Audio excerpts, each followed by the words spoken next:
Would you equate the narrator, that voice, as what a spiritual traditions, most spiritual traditions would equate with the ego?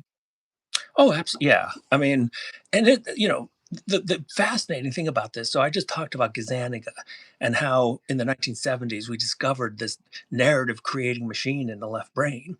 But then you go back to India, you go back to Buddhism, and they knew about this mind way before cognitive scientists started talking about it. It's the exact same mind, and call it the ego, you know, call it monkey mind, uh, our identity, whatever you want to call it.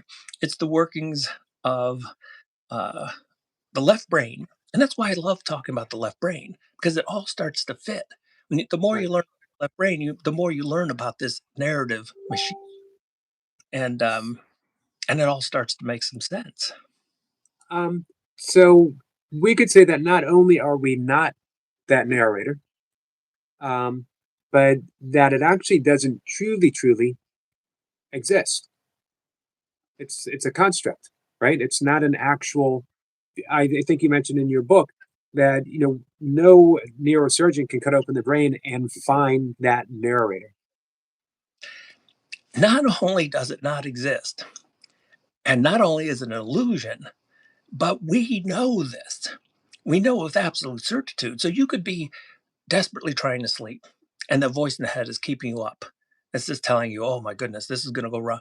And you could insert a microphone right into the auditory cortex, the speech centers, and it'll be dead silent.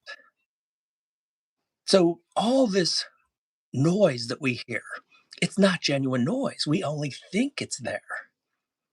And so when you hear the voice in the head, you're not really hearing a voice. It's all this gigantic illusion. And there's all these inquiries you can do with it. And I talk about this on my channel. They're all kind of fun. And you could say, well, how loud is the voice in the head? What if I scream in my head? Would it really be loud? And what if I whisper? And am I sure it's my voice?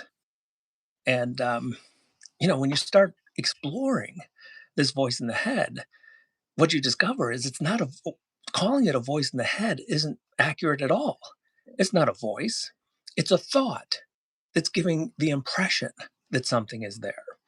And the more you look and the more you focus the spotlight of consciousness, it disappears. So instead of fighting it, which is impossible, uh, let the spotlight of consciousness show that it's an illusion.